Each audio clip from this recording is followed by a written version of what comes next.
একজন উত্তম প্রতিবেশী পাওয়া এটি সৌভাগ্যের লক্ষণ। এই জন্য আরবরা বলেন তাকদিমিল জার ক্বাবলাদ দার, তুমি বাসা বাড়ি বানানোর পূর্বে তোমার প্রতিবেশীকে তা তুমি দেখে নাও।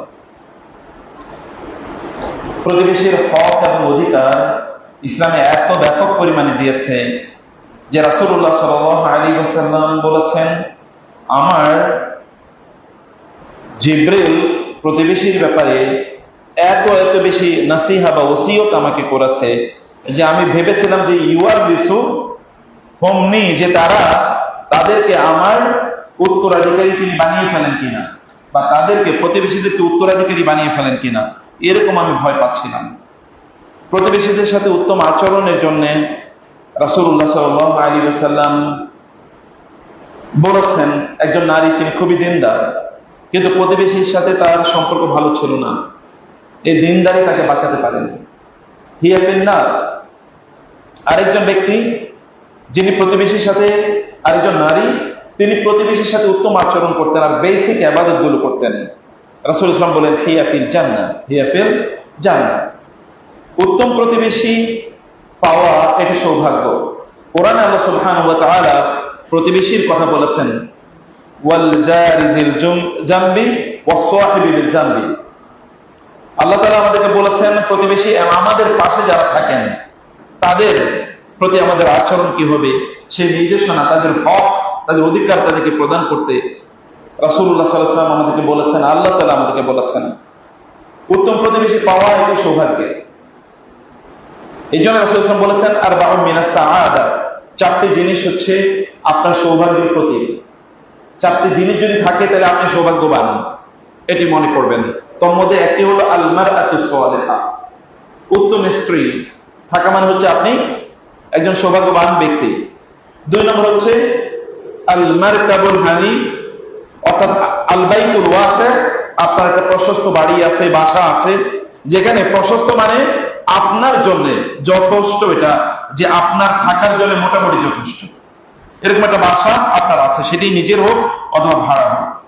3 নম্বর হচ্ছে আল মারকাবুল হানি, অর্থাৎ আপনি চলার মতো একটা ট্রান্সপোর্ট আপনার নিজের আছে, সেটি সাইকেল থেকে শুরু করে অন্য আপনার স্টেটাস অথবা ফাইন্যান্সিয়াল অবস্থা অনুসারে যেটাই হোক না কেন।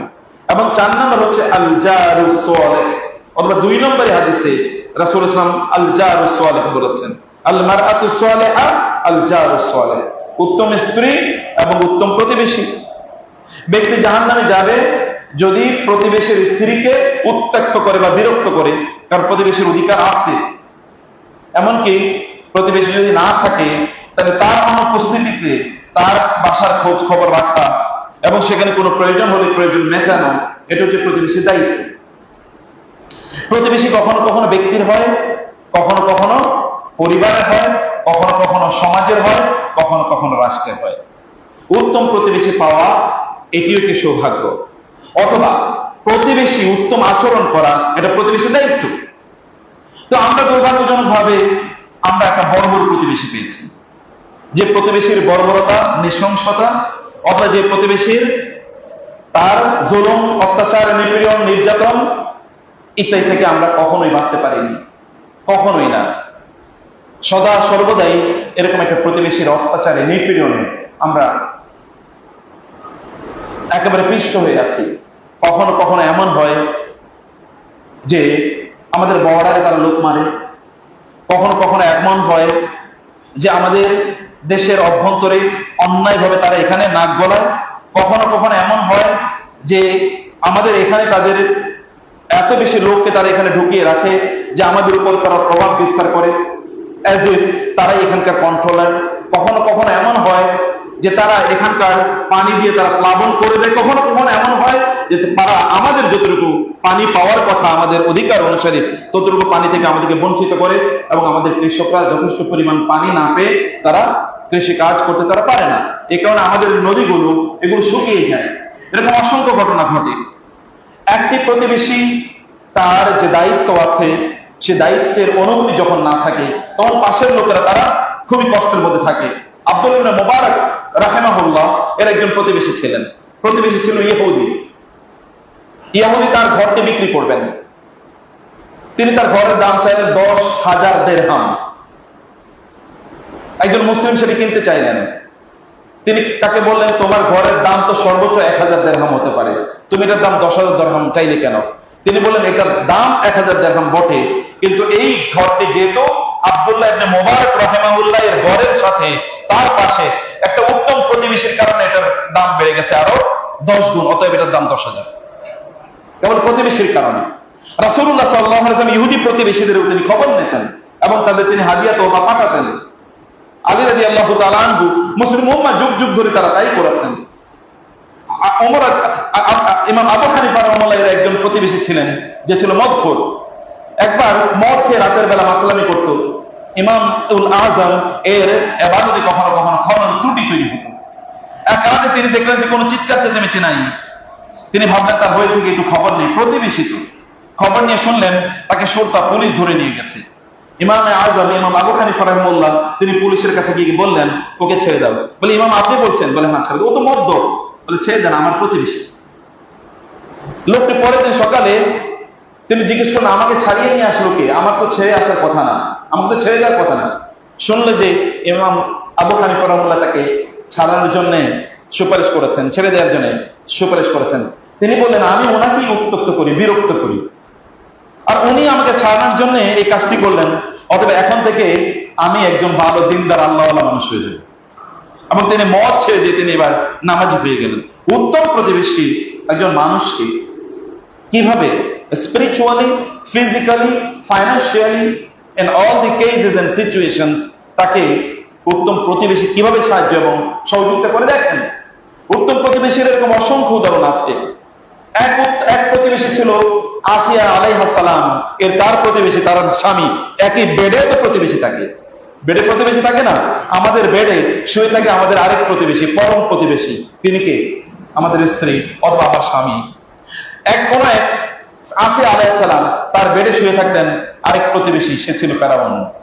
কিন্তু এই প্রতিবেশীর প্রতিবেশিত্ব তার ভালো লাগেনি, কারণ সে ছিল জুলুমবাজ। তিনি আল্লাহ সুবহানাহু ওয়া তাআলার কাছে দোয়া করলেন, রাব্বিবনি লি ইনদাকা বাইতান ফিল জান্নাহ ওয়া নাজ্জিনি মিন ফিরআউন ওয়া আমালি। আল্লাহ, এরকম একটা বদ প্রতিবেশী থেকে আপনি আমাকে রক্ষা করেন এবং আপনি জান্নাতে আপনার পাশে, আপনার প্রতিবেশিত্ব আমি চাই, আপনার পাশে জান্নাতে আমাকে একটা ঘর বানিয়ে দেন। আমি আপনার প্রতিবেশিত্ব চাই। উরিদু আন আসকুনা বিজিওয়ারিকা, আমি আপনার পাশে থাকতে চাই, আপনার প্রতিবেশিত্বে থাকতে চাই।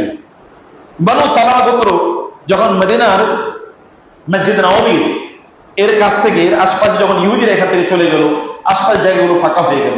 বনু সালামার গোত্র একটু দূরে থাকতো, তারা এসে রাসূলকে বলে, ইয়া রাসূলুল্লাহ, আমরা এবার মসজিদের পাশে আপনার প্রতিবেশিত্বে আপনার কাছে এসে থাকতে চাই। রাসূল সাল্লাল্লাহু আলাইহি ওয়াসাল্লাম বললেন, না, আসারুকুম তুকতাবু দিয়ারাকুম, যে দিয়ারাকুম তুকতাবু আসারুকুম, দিয়ারাকুম তুকতাবু আসারুকুম, দিয়ারাকুম তুকতাবু আসারুকুম। দূরেই থাকো, দূরে থাকলে তোমাদের সওয়াব বাড়বে। মসজিদের প্রতিবেশী হওয়া ভালো, কিন্তু তুমি যদি দূরে থাকলে মসজিদে তোমরা আসবেই। যত কদমে আসবে প্রত্যেক কদমে একটা করে নেকি, একটা করে গুনাহ মাফ হয়ে যাবে, একটা করে সম্মান এবং মর্যাদা তোমার আল্লাহ সুবহানাহু ওয়া তাআলার সাথে উন্নীত হতেই থাকবে, হতেই থাকবে। আরো এরকম অসংখ্য মর্যাদা তোমার আছে, অতএব তুমি দূরেই থাকো। প্রতিবেশিত্বে, ভালো মানুষের প্রতিবেশিত্বে আসার জন্য এইরকম তীব্র আগ্রহ ছিল যুগ যুগ ধরে মানুষের, মুসলিম উম্মার। আমরাও এরকম একটা প্রতিবেশী আমাদের দরকার ছিল, আমাদের ব্যক্তি অথবা আমাদের সমাজ এবং আমাদের রাষ্ট্র জীবনে। কিন্তু খুবই দুর্ভাগ্য যে আমরা এরকম একটা প্রতিবেশী পাই না, বরং আমাদের প্রতিবেশী আমাদের জন্য সদা সর্বদা ট্রাবল মেকার। এবং দুর্ভাগ্যজনক ভাবে এই দেশের যত প্রতিবেশী আছে, সকল প্রতিবেশী তাদের অত্যাচার অতিষ্ঠ। কারো সাথে তাদের কোনো সম্পর্ক নাই, সম্পর্ক ভালো নাই। এমনকি দূরবর্তী প্রতিবেশীও যারা আছে, একটু দূরের, তাদেরকে তারা প্রতি মুহূর্তে অতিষ্ঠ করে রাখে। আমরা মহান আল্লাহ সুবহানাহু ওয়া তাআলার কাছে এইরকম একটি অত্যাচারী, জালিম এবং দুর্বৃত্ত প্রতিবেশীর কাছ থেকে আল্লাহ তাআলার কাছে আমরা আশ্রয় চাই। আল্লাহ আমাদেরকে এইরকম দুর্বৃত্তায়নের প্রতিবেশী থেকে আল্লাহ তাআলা আমাদেরকে মুক্তি প্রদান করুন। সম্মানিত ভাইরা এবং বোনেরা, সমগ্র বাংলাদেশে একটা ভয়াবহ অবস্থা বিরাজ করছে, এটা আপনারা জানেন। এই ভয়াবহ অবস্থা বিরাজ করার ক্ষেত্রে আমাদের করণীয় কি? আমরা প্রায় একটা যুদ্ধ বিধ্বস্ত দেশে বসবাস করছি, প্রায় বলতে গেলে, কারণ সব দিকে এভরিথিং, কোনোটাই তার জায়গা মতো নাই, সবকিছু এলোমেলো অবস্থায় আছে। এই এলোমেলো অবস্থায় এর উপর আরেকটা এত ভয়াবহ একটি জায়গা, এত ভয়াবহ একটি বিপদ আমাদের উপর চেপে বসবে, আমরা কখনোই আমরা ভাবিনি। কিন্তু দুর্ভাগ্যজনক ভাবে হতে পারে এটাও ষড়যন্ত্রের একটি অংশ, অথবা হতে পারে এটা আল্লাহর পক্ষ থেকে পরীক্ষা, যে আমরা কতটুকু পরিবর্তন গ্রহণ করতে পারি, তা গ্রহণ করার জন্য আমরা প্রস্তুত কিনা। কারণ রাসূলুল্লাহ সাল্লাল্লাহু আলাইহি ওয়াসাল্লাম বলেছেন, আশাদুন নাসি বালাআন আল আমবিয়াউ সুম্মা আল আমসাল ফাল আমসাল। আল্লাহর কাছে সবচেয়ে বেশি প্রিয়ভাজন লোকরা আল্লাহর সবচেয়ে বেশি পরীক্ষার মুখোমুখি হয়। আল্লাহ সুবহানাহু ওয়া তাআলার কাছে সবচেয়ে প্রিয়ভাজন হচ্ছে আল্লাহর নবীরা, তাদেরকে আল্লাহ তাআলা সবচেয়ে বেশি পরীক্ষা করেন। অতঃপর যারা আল্লাহর বেশি প্রিয়, নবীদের পরে যারা আল্লাহর চেয়ে বেশি প্রিয়, আল্লাহর বেশি প্রিয়, তাদেরকে আল্লাহ তাআলা পরীক্ষা করেন বেশি অন্যদের তুলনায়। এরপরে যারা আল্লাহর কাছে অন্যদের চেয়ে বেশি প্রিয়, তাদেরকে আল্লাহ তাআলা অন্যদের চেয়ে একটু বেশি পরীক্ষা করেন।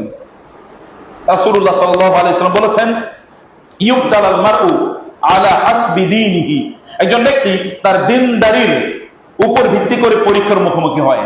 ফাইন কানা ফি দীনিহি সালাহাতুন ইশতাদ্দা বালাউহু, যদি তার দ্বীনদারিটা সলিড হয়, সলিড রক, পাথরের মতো হয়, তাহলে তার পরীক্ষাটা কঠিন হয়। আর যদি তার দ্বীনদারিটা খুবই নরমাল, নড়বড়ে হয়, তাহলে তার পরীক্ষা খুবই খুবই কম। এই কারণে ইমাম আবু হানিফা রাহিমাহুল্লাহ এর কাছে একজন ব্যক্তি আসলেন, অথবা একই বক্তব্য ইমাম আহমদ ইবনে হাম্বল এদের ব্যাপারে প্রযোজ্য, তাদের ব্যাপারে একই ঘটনা বর্ণিত আছে, যে কেউ একজন এসে তাকে বললেন যে আপনারাই বলেন যে মুসলিমরা তারা এই দুনিয়াতে কারাগারে বসবাসকারী ব্যক্তির মতো জীবন যাপন করবে, আর কাফেররা তারা নাকি জান্নাতে বসবাসকারীর মতো জীবন যাপন করবে দুনিয়াতে। কিন্তু আমি তো ফকির, আপনি তো এত টাকা পয়সার মালিক, আপনি তো অনেক সম্মানের মালিক, তাহলে কেমন হলো? আপনাদের কথাই তো ঠিক নেই। কারণ হাদিসে এসেছে, আর দুনিয়া সিজনুল মুমিন ওয়া জান্নাতুল কাফির, এটা যে মুমিনের জন্য কারাগার আর কাফেরের জন্য এটা বেহেশতের মতো, এরকম একটা অবস্থা।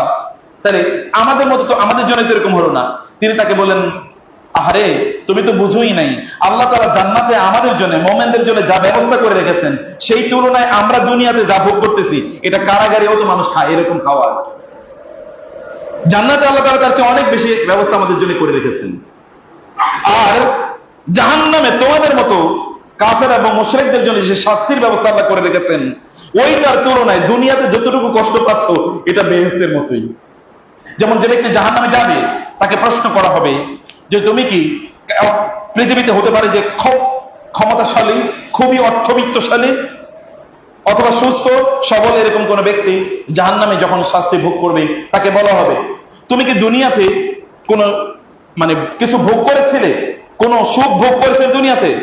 সে মুহূর্তের জন্য বলবে না, আমার জীবনে দুনিয়াতে কোনোদিন সামান্যতম মুহূর্তের জন্যও কোন সুখ ভোগ করিনি, অথচ সুখের মধ্যে সে ছিল। যখন একজন প্রচন্ড কষ্টের মধ্যে নিপতিত কোন মুমিন যখন জান্নাতে যাবেন, তাকে আল্লাহ তাআলা বলবেন যে তোমার হাল সাবাকারাকা, তোমার দুনিয়া থেকে কোনো কষ্ট হয়েছিল? সে বলে, অথচ দুনিয়াতে গোটা জীবন জুড়ে কষ্ট করেছে। সে বলবে, না ইয়া রাব, আমার দুনিয়াতে এক ফোঁটা কষ্ট হয় নাই। জান্নাত যাওয়ার পর সে সব ভুলে যাবে, জাহান্নামে যাওয়ার পর সে সব ভুলে যাবে। সম্মানিত ভাইয়েরা এবং বোনেরা, কখনো কখনো আল্লাহ সুবহানাহু ওয়া তাআলা পরীক্ষা দেন, বিপদ দেন, কখনো কখনো পরীক্ষা হিসেবে, কখনো শাস্তি হিসেবেও দেন, সেটা ভিন্ন কথা। পরীক্ষা হিসেবে দেন যে আমরা কতটুকু ঈমান ধরে রাখছি। ওয়ালা নাবলুওয়ান্নাকুম বিশাইইন মিনাল খাউফি ওয়াল জু' ওয়া নাকসিম মিনাল আমওয়ালি ওয়াল আনফুসি ওয়াস সামারাত ওয়া বাশশিরিস সাবিরিন। আল্লাহ তাআলা কখনো কখনো আমাদেরকে পরীক্ষা করার জন্য আল্লাহ সুবহানাহু ওয়া তাআলা বিপদ আপদ দিয়ে থাকেন। কখনো কখনো আল্লাহ সুবহানাহু ওয়া তাআলা অন্যদেরকে বিপদ দেন আমাদেরকে পরীক্ষা করার জন্য, অন্যদেরকে বিপদ দেন আমাদেরকে পরীক্ষা করার জন্য, যে আল্লাহ সুবহানাহু ওয়া তাআলার সৃষ্টির প্রতি আমাদের দায় বা দায়িত্ব আমরা কতটুকু অনুভব করি, সেটি বোঝার জন্য আল্লাহ সুবহানাহু ওয়া তাআলা বিপদ দিয়ে থাকেন। এবং এই কারণে কেবলমাত্র যারা বিপদে আপতিত, সেই সকল ব্যক্তিরাই কেবল পরীক্ষার মুখোমুখি নয়, আমরাও পরীক্ষার মুখোমুখি। ওই পরীক্ষায় যারা অবতীর্ণ হয়েছে বা ওই পরীক্ষার মুখোমুখি যারা হয়েছে, তাদের পাশে আমরা কতটুকু দাঁড়াচ্ছি, এটাও খুবই গুরুত্বপূর্ণ। এবং এই কারণে আল্লাহ সুবহানাহু ওয়া তাআলা বললেন, ওয়াজআলনাহুম আইম্মাতান ইয়াহদুনা বিআমরিনা, আমরা তাদেরকে ইমাম বানিয়েছি, সমাজের নেতা বানিয়েছি, তাদেরকে হেদায়েত প্রদান করেছি। এবং ওয়াআওহাইনা ইলাইহিম ফি'লাল খায়রাত ওয়া ইকামাস সালাত ওয়া ইতাআজ যাকাত ওয়া কানু লানা আবিদিন। আল্লাহর সবচেয়ে প্রিয় বান্দাদের আল্লাহ তাআলা 5টি বৈশিষ্ট্যের কথা আল্লাহ তাআলা এখানে উল্লেখ করলেন।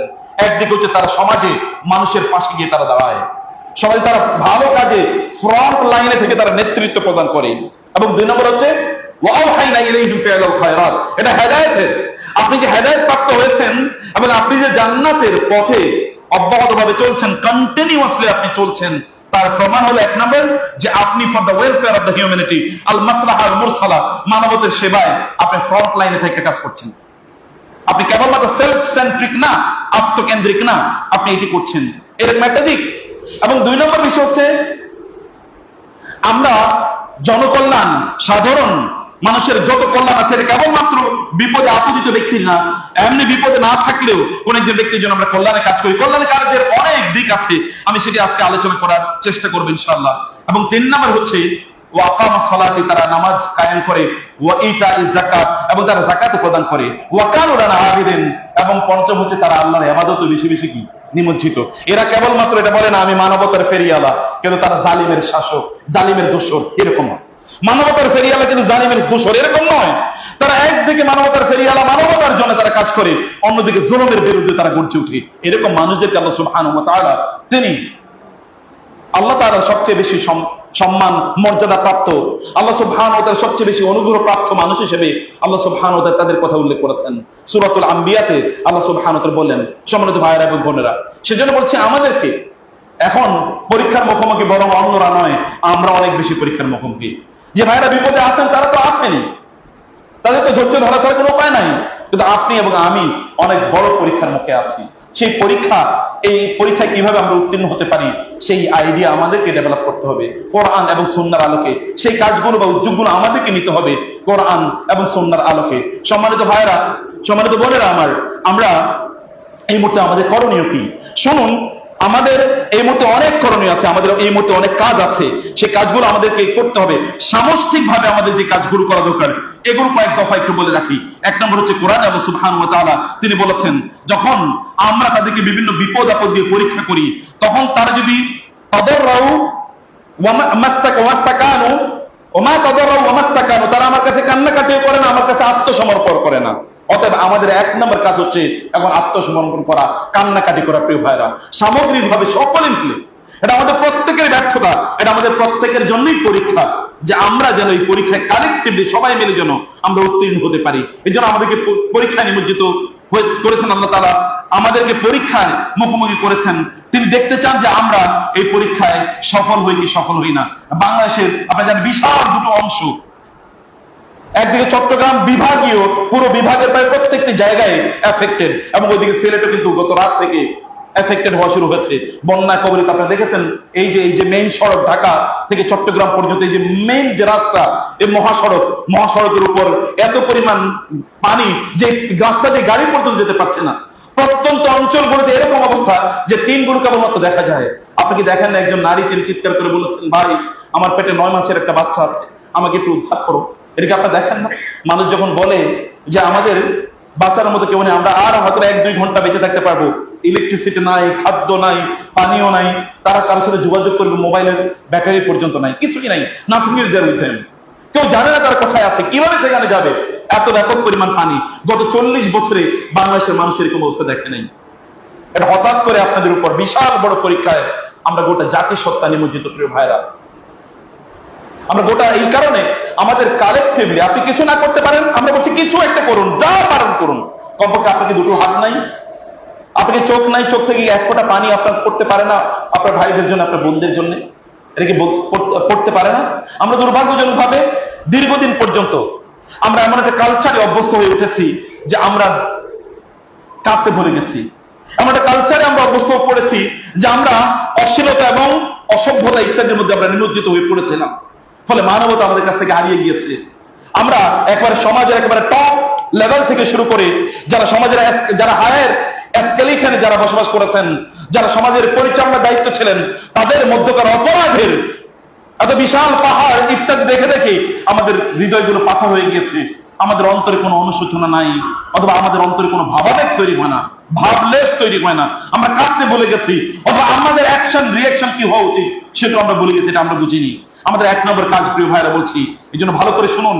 আপনি কমপক্ষে এতটুকু করুন, আপনি দান অথবা দোয়া, 2টার একটা করুন। আপনি চ্যারিটি অথবা প্রেয়ার, 2টার একটা তো আপনার আছে। আপনি দান করতে পারেন না, দোয়া করুন। আপনার 2 হাত তুলে আল্লাহর কাছে বলুন, আল্লাহ সুবহানাহু ওয়া তাআলা যেন এই বিপদ থেকে আমাদেরকে উদ্ধার করেন। ফাআফজাউ ইলা যিকরিহি ওয়া দুআইহি ওয়াস্তিগফারি। রাসূল সাল্লাল্লাহু আলাইহি ওয়াসাল্লাম বলেছেন, ফাআফজি, যে তোমরা ফাফরাহু ইলা দুআইহি ওয়া যিকরিহি ওয়া ইস্তিগফারিহি, যে তোমরা আল্লাহর কাছে দোয়া করো, আল্লাহর কাছে প্রার্থনা করো, আল্লাহ স্মরণ করো, আল্লাহর কাছে তোমরা ক্ষমা চাও, আল্লাহর কাছে তোমরা আশ্রয় প্রার্থনা করো, এটা আল্লাহ সুবহানাহু ওয়া তাআলার কাছে তোমরা বলো। আপনি জানেন রাসূলুল্লাহ সাল্লাল্লাহু আলাইহি ওয়াসাল্লাম তিনি জুমায় এরকম খুতবা দিচ্ছিলেন। একজন সাহাবী এসে বলেন, ইয়া রাসূলুল্লাহ, বৃষ্টি হচ্ছে না, আমাদের সব কিছু ধ্বংস হয়ে যাচ্ছে ইয়া রাসূলুল্লাহ। আমাদের ক্যাটল গুলো, আমাদের পানীয়, আমাদের মানুষ এবং আমাদের পশু পাখি, আমাদের জন্তু জীবজন্তুগুলো, এমনকি আমাদের ফসলের মাঠগুলো সব চৌচির হয়ে যাচ্ছে।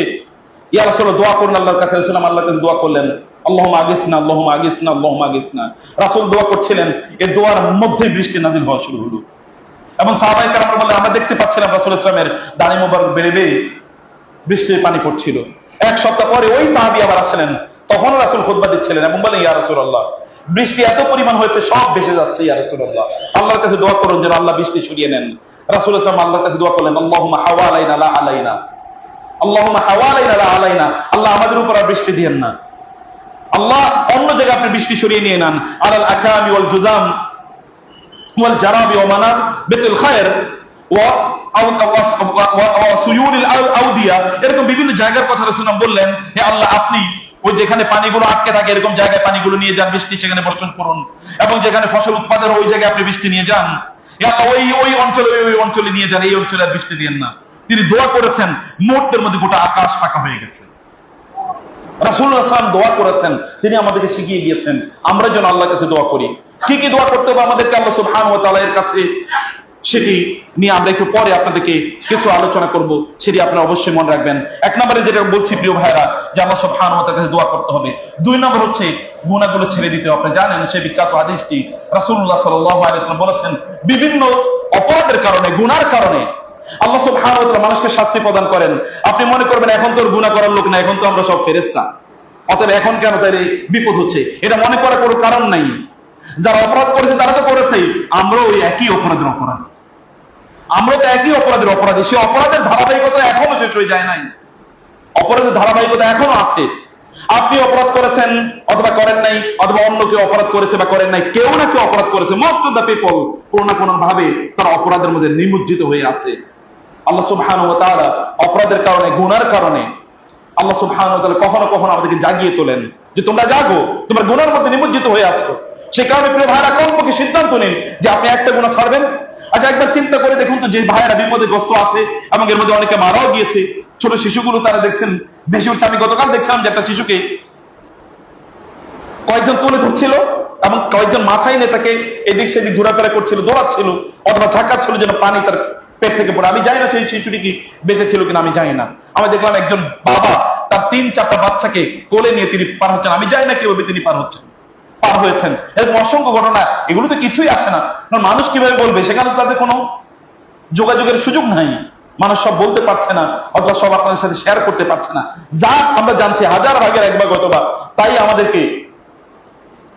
আমাদেরকে এরকম আতঙ্কিত করে তুলছে। তাইলে বাস্তবতাটা কি প্রিয় ভাইরা, বোনেরা আমার? সে কারণে আমি বলছি যে আমরা কমপক্ষে সিদ্ধান্ত নিন। আপনি ওই সিচুয়েশনে হলে কি করতেন? আপনি হয়তো বলতেন যে আল্লাহ আমাকে আরেকটা দিন বাঁচিয়ে রাখো, লাআল্লি আ'মালু সালিহান ফীমা তারাকতু কাল্লা ইন্নাহা কালিমাতুন হুয়া কাইলুহা ওয়া ইন ওয়ারাইহিম বারযাখুন ইলা ইয়াউমি ইউবআসুন। অথবা আপনি বলতেন যে আল্লাহ তুমি আমাকে আরেকটা দিন সময় দাও, আরো কয়েকটা দিন সময় দাও, আমি এবার ভালো কাজ করব। ফীমা তারাকতু, যে কাজগুলো আমি আগে করিনি সেই কাজগুলো আমি এখন করব। একথা যদি আপনি বলতেন, সে কথা আপনার জন্য যে কোনো সময় আসতে পারে ভাই বোন। এই কারণে একটা গুনাহ কমপক্ষে ছাড়ুন, বলুন যে আমি আজকে থেকে এই গুনাহটি করব না। এবং এই গুনার কারণে কমপক্ষে আল্লাহ তাআলা মানুষকে, এই গুনাহ থেকে আপনার নিজকে তওবা করার কারণে আল্লাহ তাআলা কমপক্ষে আপনার জাতিকে এবং আপনার মানুষদেরকে আল্লাহ তাআলা ক্ষমা করে দিন, তাদেরকে বিপদ থেকে মুক্ত করুন। কমপক্ষে কথা বলুন, এরপরে সিদ্ধান্ত আপনি নিন প্রিয় ভাইরা। আল্লাহ সুবহানাহু ওয়া তাআলা তার মাধ্যমে অবশ্যই তিনি বিপদ দূর করে দিতে পারেন, সেই ক্ষমতা এবং সেই সক্ষমতা মহান আল্লাহ সুবহানাহু ওয়া তাআলা রয়েছে। 3 নম্বর বিষয় হচ্ছে, যারা এই বিপদে আছেন, আপনারাও আছেন, আপনাদের আত্মীয় স্বজন আছে, যখন বিদেশ থেকে কেউ আমাদেরকে ফোন করে বলে যে আমার ওই আত্মীয়তা, আমার মা অথবা আমার বোন অথবা আমার স্ত্রী তো আটকে আছে, আমি তার কোনো খবর পাই না, চিৎকার করে বলছি, তখন কেমন লাগে বল? তখন কেমন লাগে? আমরা অনেকদিন পর্যন্ত রাতে ঘুমাতে পারিনি, গত প্রায় 1-1.5-2 মাস রাতে ঘুম আসে না। আতঙ্ক, কেমন আতঙ্ক, কি হয় কি হবে, এই জাতির ডেস্টিনি কোথায় গিয়ে পৌঁছবে আমরা বুঝতে পারছিলাম না। আবারও নির্ঘুম রজনী আমাদের পোহাতে হচ্ছে। ভাই, রজনী আপনি কেবল ইউটিউব আর ফেসবুক দেখে, টেলিভিশন দেখে এটা পোহানোর দরকার নাই। কি হচ্ছে কোথায় আপনার খুব বেশি করণীয় না থাকলেও কমপক্ষে এতটুকু করণীয় আছে যে আপনি আল্লাহর কাছে প্রার্থনা করবেন, কমপক্ষে আপনি গুনাহ থেকে ইস্তেগফার করবেন, আস্তাগফিরুল্লাহ আল্লাযী লা ইলাহা ইল্লা হুয়াল হাইয়ুল কাইয়্যুম ওয়া আতুবু ইলাইহি, অথবা আস্তাগফিরুল্লাহ ওয়া আতুবু ইলাইহি, কমপক্ষে এতটুকু বলুন, আল্লাহর কাছে তওবা ইস্তেগফার করুন।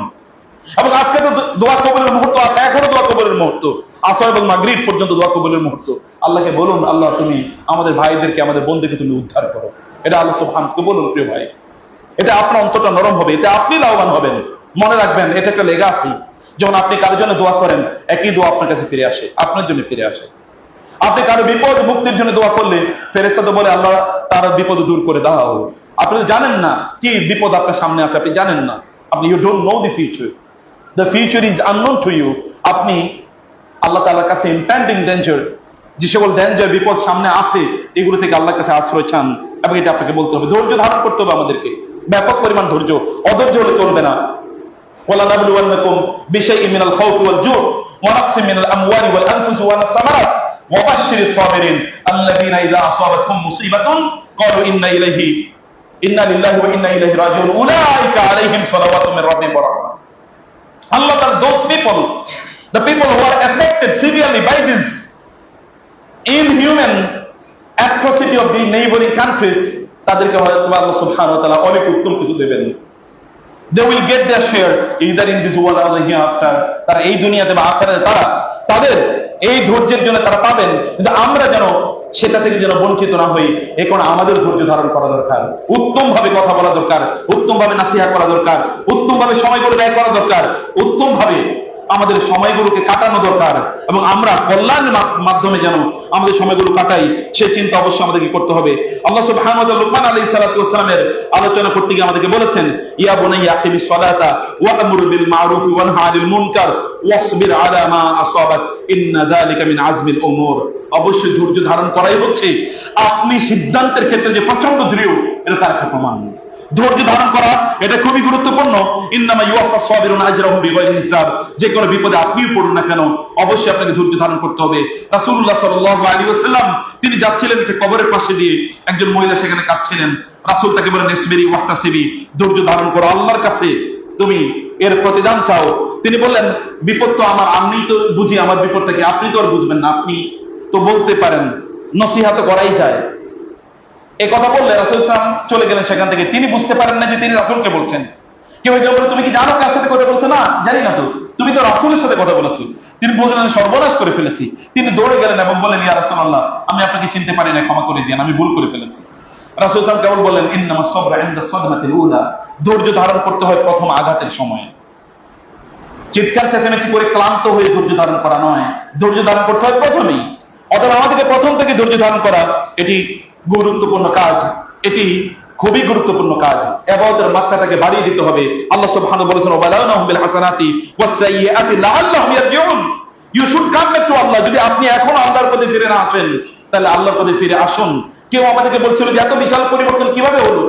এত বিশাল পরিবর্তন কে করেছে? ছাত্ররা করেছে, আপনারা করেছেন, অমুক দল করেছে, তমুক দল করেছে। কেউ করে নাই, কেউ করে নাই। সেনাবাহিনী করেছে, পুলিশে করেছে, ছাত্র জনতা করেছে, অমুক করেছে। নো, কেউ করে নাই, করেছেন মহান আল্লাহ সুবহানাহু ওয়া তাআলা। যখন তার সিদ্ধান্ত হয়েছে তখন সব কিছু শান্ত, কিন্তু হঠাৎ করে সব উত্তাল। এটা তার সিদ্ধান্ত, তিনি জানেন কখন করতে হবে। The time is perfect, he knows it. তিনি জানেন কখন সময় সবচেয়ে উত্তম, এটা তিনিই ভালো জানেন।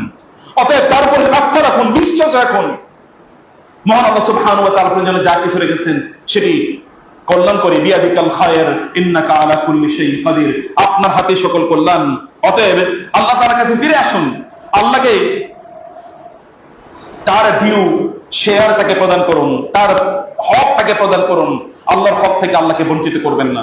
আল্লাহর হক থেকে আল্লাহকে বঞ্চিত করা মানে হচ্ছে সত্যিকার অর্থে আপনি আপনার নিজকে বঞ্চিত করলেন, সত্যিকার অর্থে আপনার কপাল আপনি নিজেই পড়লেন প্রিয় ভাই। এই কারণে আমরা বলবো যে তাকদীর, এর উপর আপনাকে বিশ্বাস রাখতেই হবে। এটা ঘটার ছিল। রাসূলুল্লাহ সাল্লাল্লাহু আলাইহি ওয়াসাল্লাম এই কারণে বলেছেন, যা ঘটার তা ঘটবেই, তাকে কেউ বাধা দিয়ে রাখতে পারবে না। আর যা ঘটার নয় তা কেউ ঘটাতে পারবে না। সব আয়োজন করলো কিন্তু তারপরে হয় না। ওয়ামাকারু ওয়ামাকারাল্লাহ ওয়াল্লাহু খায়রুল মাকিরিন ইন্নাহুম ইয়াকিদুনা কাইদা ওয়া আকিদু কাইদা ফামাহিল কাফিরিনা আমহিলহুম রুয়াইদা। ওরা বিশাল পরিকল্পনা নিয়ে বসে আছে, কিন্তু আমি তো সেন্ট্রাল প্ল্যানার। সেন্ট্রাল প্ল্যানিং তো আমার হাতে, আল্লাহ বলছেন। অতএব কখন কি করব না করব এটি আমি কেবলমাত্র জানি। ম্যান প্রপোজেস, গড ডিসপোজেস, ইংরেজরা বলে থাকে। কোন মানুষ পরিকল্পনা নেই, কিন্তু আল্লাহ সুবহানাহু ওয়া তাআলা বলেন তোমার পরিকল্পনা অনুসারে কাজ হবে না, কাজ হবে আমার পরিকল্পনা অনুসারে। এই কারণে আল্লাহ তাআলা বলেছেন মা আসাবা মিন মুসিবাতিন ফিল আরদি ওয়ালা ফিস সামাই ইল্লা ফি কিতাব মিন ক্বাবলি আন নাবরাহা। আল্লাহ সুবহানাহু ওয়া তাআলা বললেন ইন্না যালিকা আলাল্লাহি ইয়াসির, কোন একটি ঘটনা ঘটার পূর্বে আল্লাহ তাআলা সিদ্ধান্ত রেখেছেন যে এই ঘটনাটি এইভাবে ঘটবে। অতএব আল্লাহ সুবহানাহু ওয়া তাআলার সিদ্ধান্তের উপর আপনাদেরকে অবশ্যই বিশ্বাস থাকা দরকার। যা ঘটে আল্লাহ সুবহানাহু ওয়া তাআলার পক্ষ থেকে। এই কারণে মুমিনরা অন্যান্য জায়গায় আপনি দেখবেন তারা হাউতাস এবং তার চিৎকার চেঁচামেচি করে মারা যায়, এবং বাংলাদেশের বর্ডার সিকিউরিটি গার্ড হিসেবে যারা যাদের কাজ করে, বাংলাদেশ বিডিআর অথবা বিজিবি যাই বলেন না কেন, এদের সাথে অন্যান্য দেশের যারা আছে পার্শ্ববর্তী দেশগুলোর তাদের সৈন্যরা কেন পারে না? আমাদের এখানকার একজন নওজোয়ান আর ওইখানকার 50 জন 100 জন তারা পারে না। একজন থেকে ওরা পালিয়ে যায় কেন? কারণ জানেন, কারণ হচ্ছে এরা জানে মুসলিম দেশের ফ্রন্টিয়ার রক্ষা করার জন্য কেউ যদি মারা যায় তাহলে সে শাহাদাতের মর্যাদা পাবে। আর অন্যরা যদি মারা যায় ওরা জানে যে তাইলে ওর শুকর খাওয়া, মানে কুকুর খাওয়া অথবা মদ খাওয়া, জুয়া খেলা, এগুলো তো তার কষ্ট নষ্ট করে তো তার শেষ হয়ে যাবে। অথবা ওই কামও পালায়, এরা কোনোদিন পালায় না। মুসলিমরা যুদ্ধের মধ্যে পিঠ দেখায় না, তারা মুসলিমরা যুদ্ধের মধ্যে তারা তাদের বুক দেখায়। কারণ সে জানে পিঠ দেখালে জাহান্নাম আর বুক দেখালে জান্নাত, পার্থক্য এতটুকু, পিঠ আর বুক। এতে বলতে নো ইট বেটার, তারা এটা জানে। প্রিয় ভাইরা, সম্মানিত করে এই কারণে বলছি যে আপনাদেরকে তাকদীরের উপর বিশ্বাস রাখা দরকার। আপনারা জানুন যে মহান আল্লাহ সুবহানাহু ওয়া তাআলা যা রেখেছে তাই হবে। অতএব কাপুরুষের মতো কোনো আচরণ নয়, কাপুরুষের মতো কোনো কাজ নয়। বন্যার্থ যারা আছেন তাদের জন্য আপনাদেরকে সামনে এগিয়ে আসার কথা বলছি। আমরা এই জায়গাটাতে কয়েকটি বিষয় কেবল আপনাদের দৃষ্টি আকর্ষণ করতে চাই। প্রিয় ভাইরা, আমরা তো মানুষের জন্য কাজ করবোই, কাজ অনেক রকম হয়। কল্যাণকর কাজ দুই রকম হয়। একটা কাজ হচ্ছে আল্লাযিমাতুল মুতাআদ্দি, একটা হচ্ছে নিজের জন্য করা, আর একটা হচ্ছে অন্যের জন্য করা। আপনি নিজের জন্য করতেই থাকবেন, কিন্তু আপনি পারফেক্ট কোনোদিন করতে পারবেন না। রাসূলুল্লাহ সাল্লাল্লাহু আলাইহি ওয়াসাল্লাম কি কথা বলেন নাই?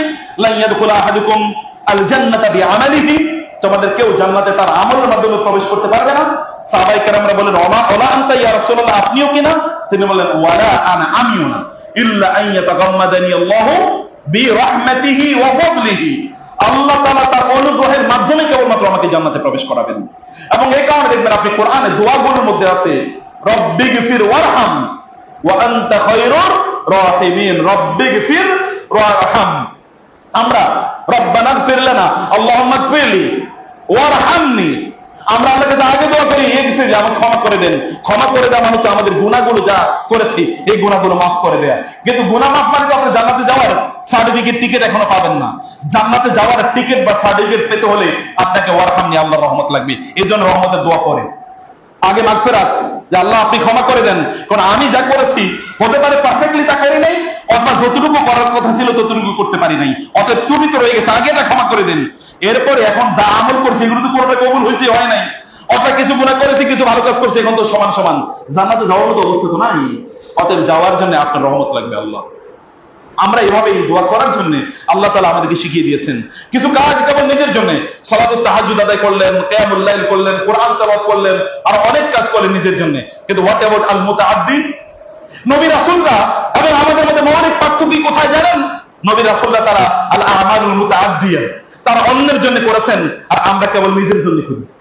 নবী রাসূলরা অন্যের জন্য করেছেন এবং আমরা কেবল নিজের জন্য করি।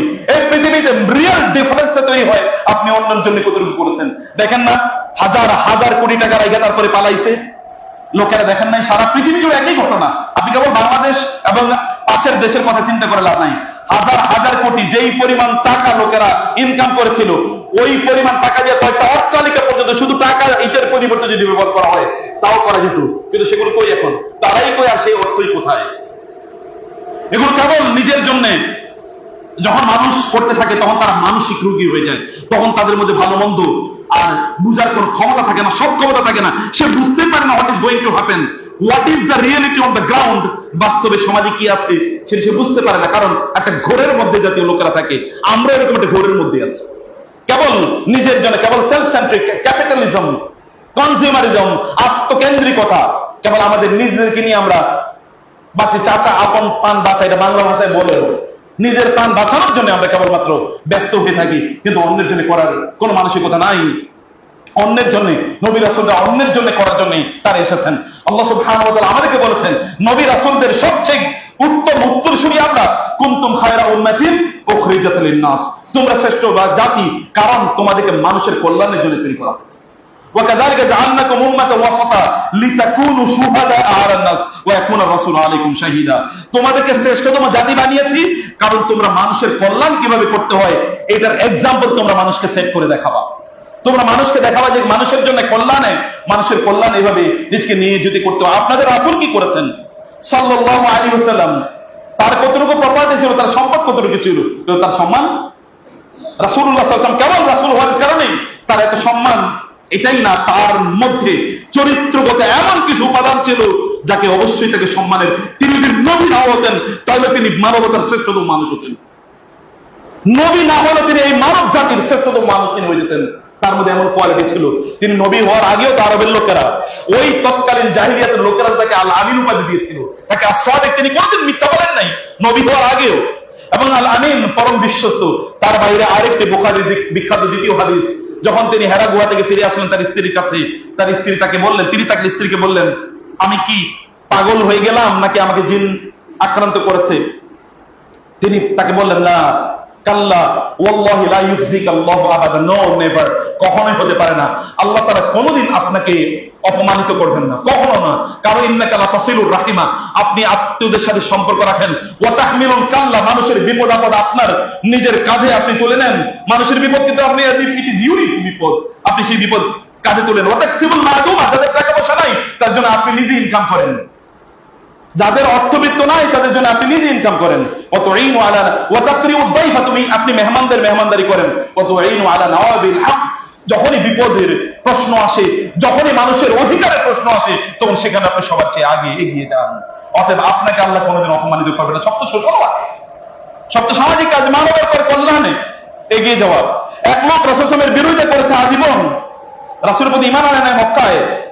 রাসূলুল্লাহ সাল্লাল্লাহু আলাইহি ওয়াসাল্লামের কাছে এসে তিনি এসে বললেন, ইয়া মুহাম্মদ, কি আমি আবু জাহেলের কাছে অনেকগুলো টাকা পাই, অনেকদিন পর্যন্ত আমাকে ঘুরায়, এখনো টাকাটা দেয় না, আপনি কি আমার জন্য একটু সুপারিশ করবেন? তিনি তো শ্রেষ্ঠতম সুপারিশকারী। তিনি বলেন আসো, তার হাত ধরে নিয়ে গেলেন। আবু জাহেলের ঘরে দিকে দৌড়তে যায়, টোকা দিলেন, কে? আমি মুহাম্মদ। আপনি এসেছেন কেন? কেন বলেন। এই লোকটা কিছু টাকা পায়, আপনার কাছে ওর টাকাটা দিয়ে দেন। আপনি দাঁড়ান দাঁড়ান, আপনার সাথেই আপনাকে সামনে রেখে আপনি থাকতেই দিয়ে দিচ্ছি। অথচ তিনি তো তার কেউ না, বরং তার বিরোধিতাকারী, গেছে তার পরম শত্রুর কাছে। ব্যক্তিত্ব কাকে বলে? রাসূল সাল্লাল্লাহু আলাইহি ওয়াসাল্লামের কাছে জিবরিল আসলেন, বলেন ইয়া রাসূলুল্লাহ, আল্লাহ তাআলা আমাকে পাঠিয়েছেন আপনার কাছে। জিবরিল আলাইহিস সালাম বলছেন আল্লাহ আমাকে পাঠিয়েছেন আপনার কাছে, আপনার মাধ্যমে আল্লাহ স্পেশাল একটা সালাম খাদিজার কাছে পৌঁছে দেন। আল্লাহ খাদিজাকে সালাম দিচ্ছেন ইয়া রাসূলুল্লাহ, আপনাকে বলছেন খাদিজার সালামটা পৌঁছে দেন, এবং আমার পক্ষ থেকে খাদিজাকে একটু সালাম পৌঁছে দিন। এবং আপনি বললেন আল্লাহ তাআলা জানিয়েছেন আমাকে, খাদিজা রাদিয়াল্লাহু তাআলাকে জানিয়ে দেওয়ার জন্য যে আল্লাহ জান্নাতে তার জন্য একটা প্রাসাদ নির্মাণ করেছেন, যে প্রাসাদটা পিন পতন নীরবতা সম্পন্ন হবে, সেখানে কোনো আওয়াজ থাকবে না। কারণ কি? কারণ হচ্ছে খাদিজা তার সম্পদগুলো আপনার দিন প্রচারের জন্য এমন ভাবে ব্যয় করেছে, এখানে তার কোনোদিন কোনো হালতাস ছিল না, লম্বা করে কোনো নিঃশ্বাসও ফেলেন নাই। আমি এত ধনী, আমার এত টাকা পয়সা ছিল, এখন আমার বাসায় খাবার নাই, এখন আমার খাদ্য নাই, এখন তিনি বলেন নাই। সিয়াবে আবু তালেব যখন তিনি চলে যান, তার বাসায় খাবার নাই। অত আরবের সবচেয়ে ধনী নারী, এই টাকা পয়সা কই তার? এত সম্পদ কোথায়? আবু বকর রাদিয়াল্লাহু তাআলা সম্পদ কোথায় গেছে? খাদিজা উম্মার শ্রেষ্ঠতম নারী, আর আবু বকর উম্মার শ্রেষ্ঠতম পুরুষ এমনি হয়েছে নাকি? রাদিয়াল্লাহু তাআলা আজমাইন, they have done everything for the humanity. তারা মানুষের জন্য করেছেন, তারা মানুষের জন্য করেছেন। আর আমরা তো কেবল আমাদের মানসিকতা টপ থেকে একেবারে বটম পর্যন্ত, একেবারে রাষ্ট্রের প্রধান থেকে শুরু করে যারা একেবারে আপনার সমাজের সাধারণ লেভেলে আছে, এই সকল লোকেরা কেবলমাত্র নিজেকে নিয়ে চিন্তা করে না, তার 14 জেনারেশন, আগামী 14 জেনারেশন পর্যন্ত কি খাবে এটা নিয়ে চিন্তা করে ব্যস্ত। 14 জেনারেশন পর্যন্ত কি খাবে? নাহলে একটা মানুষের 100 বাড়ি কেন থাকবে, অথবা 250 বাড়ি লন্ডনে করে কি? আমি তো বুঝি না, কি করে ওইখানে, করবে কি? ইনকামই তো করবে, সেই ইনকাম করে করবে কি? সেটাকে রাখবে কোথায়, কাকে দেবে, কি করবে, কতটুকু খাবে, কতটুকু একজন মানুষ গ্রহণ করতে পারে? আর যারা এভাবে অধিক পরিমাণ মানুষের উপর জুলুম করে, আল্লাহ তাআলা দুনিয়ার খাবার তাদের জন্য সংকীর্ণ করে দেন। দুনিয়াও তারা কিছু খেতে পারে না, তাদের জীবন লাইফস্টাইলটাকে আল্লাহ তাআলা এভাবে সংকীর্ণ করে দেন। আল্লাহ তাআলাই বলেছেন ওয়ামান আরাদা আন যিকরি ফাইন্না লাহু মাঈশাতান দানকা, যারা আমার দেয়া জীবন যাপন থেকে মুখ ফিরিয়ে নেয়, আমি তাদের গোটা দুনিয়ার জীবনটাকে সংকীর্ণ করে দেই। প্রশস্ত জীবন পেতে চান তাহলে মানুষের জন্য করুন, আল্লাহর জন্য করুন, মানুষের জন্য করুন। দেখেন কি পরিমাণ, কি বিশাল প্রশস্ততা আল্লাহ তাআলা আপনাকে দান করবেন। আলাম নাশরাহ লাকা সাদরাক ওয়া ওয়াদা'না আনকা বিজরাক আল্লাযী আনকাযা যাহরাক ওয়া রাফা'না লাকা যিকরাক। আমি কি আপনার অন্তরকে প্রশস্ত করে দেই নাই? বিশাল ব্রডনেস অফ মাইন্ড, অন্তরের প্রশস্ততা ইজ দ্য গ্রেটেস্ট নিয়ামত অফ আল্লাহ, আল্লাহর শ্রেষ্ঠতম নিয়ামত। এই নিয়ামত একজন ব্যক্তি পেতে পারে যখন অন্যের জন্য কাজ করে। অন্যের জন্য অনেক ধরনের কাজ আছে, এর মধ্যে 1 নম্বর কাজ হচ্ছে মানুষকে দ্বীনের কথা বলা, দ্বীনের দিকে মানুষকে ডাকা। রাসূল সাল্লাল্লাহু আলাইহি ওয়াসাল্লাম এই কথা বলেছেন, ফাদলুল আলিমি আলাল আবিদি কাফাদলিল কমারি লাইলাতুল বদরি আলা সাইরিল কাওয়াকিব। রাসূলুল্লাহ সাল্লাল্লাহু আলাইহি ওয়াসাল্লাম বলেছেন যে একজন আলেম, একজন জ্ঞানী ব্যক্তির তার মর্যাদা সাধারণ মানুষের উপর তেমন, যেমনি ভাবে পূর্ণিমার রাতে অন্যান্য তারকার উপর পূর্ণিমার চাঁদটি শ্রেষ্ঠত্ব অর্জন করে, শ্রেষ্ঠত্ব গ্রহণ করে চারিদিকে আলো বিকিরণ করে যায়। পূর্ণিমার চাঁদের কারণে আর অন্য কাউকে দেখা যায় না। এরকম একজন আলেম দিনদার, অবশ্যই আলেম মানে কেবলমাত্র পুঁথিগত কিছু বিদ্যা আছে এরকম না, যার দিনদার এলেম আছে এবং আমল আছে, যার তাকওয়া আছে, দিনদারি আছে, এই সকল ব্যক্তিদের কথা রাসূলুল্লাহ সাল্লাল্লাহু আলাইহি ওয়াসাল্লাম এখানে জানালেন। এবং রাসূল বললেন, লা ইয়াহদিয়াল্লাহু বিকা রাজুলান ওয়াহিদান খায়রুল লাকা মিন হুমুরিন নাআম। আলী ইবনে আবি তালিব রাদিয়াল্লাহু তাআলা আনহুকে খায়বারের যুদ্ধে যাওয়ার আগে রাসূলুল্লাহ সাল্লাল্লাহু আলাইহি ওয়াসাল্লাম কয়েকটা নসিহত করলেন। তিনি জানেন খায়বারে এই যে তিনি বললেন, আগামী কাল আমি এমন একজনের হাতে খায়বারের যুদ্ধের জন্য পতাকা তুলে দেব, যার মাধ্যমে আল্লাহ সুবহানাহু ওয়া তাআলা বিজয় করবেন। তিনি আল্লাহকে ভালোবাসেন, আল্লাহ রাসূলকে ভালোবাসেন, আল্লাহ এবং আল্লাহ রাসূল তাকে ভালোবাসেন। রাতের বেলা তিনি ঘোষণা দিলেন, কারণ খায়বার 15 দিনের মতো এখানে বেষ্টন করে রাখা হয়েছে, খায়বার বিজয় করতে পারছে না, কারণ খায়বার ইহুদিদের এলাকা, এটা দুর্গের মতো, দুর্গের মতো ঢুকেই যাচ্ছে না। পরের দিন সকালে আলী রাদিয়াল্লাহু তাআলা যাচ্ছেন, আলীকে তিনি ডাকলেন, ডেকে বলেন, আলী 3টা কথা শোনো, ওদেরকে গিয়ে আগে বলবা তোমাদেরকে ইসলামের প্রতি দাওয়াত দিচ্ছি, ইসলাম যদি না মানে তাহলে বলবা সন্ধির প্রতি দাওয়াত দিচ্ছি, সন্ধি যদি না মানে তারপরে বলবা যে যুদ্ধ, কিন্তু এর আগে তুমি যুদ্ধ করবা না। মনে রাখবা, লা ইয়াহদিয়াল্লাহু বিকা রাজুলান ওয়াহিদান খায়রুল লাকা মিন হুমুরিন নাআম। যুদ্ধের ময়দানে বিশাল বিজয় অর্জন করলা, তাতে কিচ্ছু যায় আসে না। তুমি বিশাল সেনাপতি, তুমি রাষ্ট্রের প্রধানতম কর্তা ব্যক্তি, তাতে আল্লাহর কাছে কিছুই যায় আসে না। ফালা নুকিমু লাহুম ইয়াওমাল কিয়ামাতি ওয়াজনা। ফেরাউনের মতো এত পাওয়ারফুল, এত ক্ষমতাশালী, এত বিশাল বড় বাহিনীর অধিকারী, এত বিশাল বড় কিলকের অধিকারী, এত বিশাল বড় পিরামিডের অধিকারী, এত বিশাল বড় সাম্রাজ্যের অধিকারী, বিশাল বড় সম্পদের অধিকারী কেউ আল্লাহ সুবহানাহু ওয়া তাআলা একটা সাগরের মধ্যে ডুবিয়ে মেরেছে। আল্লাহ তাআলার জন্য কিচ্ছু না, নসি, nothing in the power of Allah সুবহানাহু ওয়া তাআলা। আল্লাহ যা চায় সেটি ফাআলুল লিমা ইউরিদ, তিনি তাই করতে পারে। এটা করা আল্লাহ তাআলার জন্য খুব কঠিন কিছু না। অতএব এত বিশাল কিছু এর মালিক হওয়ার চেয়েও কোন একজন মানুষ তোমার মাধ্যমে যদি হেদায়েত পায়, এটি তোমার জন্য অনেক অনেক বেশি কল্যাণকর, অনেক বেশি। যুদ্ধের ময়দানে অথচ এরা দীর্ঘদিন পর্যন্ত এদের কারণে মুসলিমরা খুবই তটস্থ। তারপর রাসূল ইসলাম before launching this military campaign, the prophet has not forgotten to advise him to invite the people to the way of Allah. এটাই হচ্ছে দ্বীনের মূল স্পিরিট, মানুষের জন্য ভালো কাজ করা, সেটি অনেক অনেক বেশি গুরুত্বপূর্ণ। মানুষকে দ্বীনি কথা বলা, দ্বীনের কাজ করা। কোন একজন মানুষ যদি আপনার কথা শুনে যদি দ্বীনের পথে আসে, তাইলে ওই লোক যত ইবাদত করবে কিয়ামত পর্যন্ত, তার বংশধররা তার মাধ্যমে অনুপ্রাণিত হয়ে যত ইবাদত করবে, তারা যতটুকু সওয়াব পাবে, আপনি একা ততটুকু সওয়াব পাবেন। রাসূলুল্লাহ সাল্লাল্লাহু আলাইহি ওয়াসাল্লাম এই যে আমরা এখন খুতবা দিচ্ছি, খুতবা শুনছি, নামাজ পড়তে এসেছি, আমরা গোটা পৃথিবীর মানুষ আজকে যত সওয়াব অর্জন করব, একা মুহাম্মদুর রাসূলুল্লাহ সাল্লাল্লাহু আলাইহি ওয়াসাল্লামের আমলনামায় অতটুকু সওয়াব দিয়ে লিখিত হবে। এটাই তার মর্যাদা, এটাই তার সম্মান। এই সম্মানে আল্লাহ তাআলা তার রাসূলকে প্রদান করেছেন। সম্মানিত ভাইরা, এই কারণে মানুষের কাজ করা, মানুষের জন্য কাজ করা এটি উত্তম। যখনই প্রয়োজন হয় তখন মানুষের জন্য দাঁড়িয়ে যেতে হয়। ইউসুফ আলাইহিস সালাতু ওয়াস সালাম যখন দেখলেন যে মিশরে বিশাল বড় দুর্ভিক্ষ লেগে যাবে, 7 বছর অনেক উৎপাদন হবে, পরে 7 বছর খরা, ইউসুফ আলাইহিস সালাম বসে থাকলেন না, কারণ মানুষের বিপর্যয় কোন মানুষ দেখতে পারে না। Great man can never see the sufferings of the people, এটা দেখতেই পারে না। তাদেরকে they have to immediately live up to the requirements of the situations, তাদেরকে অবশ্যই কাজ করতে হয়। তিনি বললেন, এই জালনি আলা খাজাইনিল আরদি ইন্নী হাফিজুন আমিন, ইন্নী হাফিজুন আলিম, আমাকে দায়িত্ব দেন, আমি এখানকার ফুড ডিজাস্টার, এই যে ডিজাস্টার, এই ডিজাস্টারের দায়িত্ব আমি নিলাম, আমি এটা ট্যাকল করব। মুসা আলাইহিস সালাতু ওয়াস সালাম এরপরে তারই ইউসুফ আলাইহিস সালাতু ওয়াস সালামের পরবর্তী বংশধর মুসা আলাইহিস সালাতু ওয়াস সালাম যখন মাদিয়ানে গেলেন, সেখানে শুআয়ব আলাইহিস সালামের 2 কন্যা, তারা তাদের ক্যাটেলগুলোকে পানি পান, তাদের ভেড়াগুলোকে পানি পান করাতে পারছিলেন না। তিনি তাদেরকে বললেন, মা হাদবুকুমা, তোমাদের কি, বলো তো কি করতে চাও তোমরা? বলো যে আমরা আমাদের এই ক্যাটেলগুলোকে পানি পান করাতে চাই, কিন্তু এখানকার লোকেরা যতক্ষণ পর্যন্ত না যাবে, পুরুষরা হাত্তা ইউযদিরা রিয়া ওয়া আবুনা শাইখুন কাবীর, এই রিয়া মানে রাখালরা যতক্ষণ পর্যন্ত না যাবে পুরুষরা, ততক্ষণ পর্যন্ত আমাদের এই ভেড়াগুলোকে আমরা পানি পান করাই না, আমরা সেই এতটুকু থাকি, ব্যাস কথা শেষ। তিনি কিন্তু পুরুষ হিসেবে সেখানে দাঁড়িয়ে থাকেন। ইয়াংম্যানরা কই? তিনিও তো যুবক, দুইটা নারী, তিনি ওদের সাথে চ্যাটিং, ইমেইলিং, ফিমেইলিং, ফেসবুকিং অথবা মোবাইল আদান প্রদান কিছু করেন নাই। জিজ্ঞেস করলে লাগবে কি, তাদের কাজটা করে দিয়ে তাদেরকে ছেড়ে দিলেন, যান আপনাদের কাজটা করে দিলাম। তিনি বললেন যে আমাকে, ঠিক আছে আমি করছি। তিনি তারপরে সে দায়িত্বটি পালন করেছেন। যুগ যুগ ধরে দেখেন না এই কাজই করেছে। আবু বকর রাদিয়াল্লাহু তাআলা যখন মক্কা থেকে বের হয়ে যাচ্ছিলেন জুলুম অত্যাচারের স্টিল রোলারে, আর তিনি থাকতে পারছিলেন না, ইবনু দাগিনা এক বেদুইন সর্দার মুশরিক বলেন, আবু বকর আপনি কই যান? বলেন আমি তো তোমার জাতি আমাকে থাকতে দিচ্ছিল না। তিনি বলেন, ইন্না মিসলাকা লা ইয়াখরুজু ওয়া লা ইউখরাজ ফাইন্নাকা তাকসিবুল মা'দুমা ওয়া তাসিলুর রাহিমা ওয়া তাহমিলুল কাল্লা ওয়া তাকরিউদ দাইফা ওয়া তুঈনু আলা আল-মা ইবিল হক।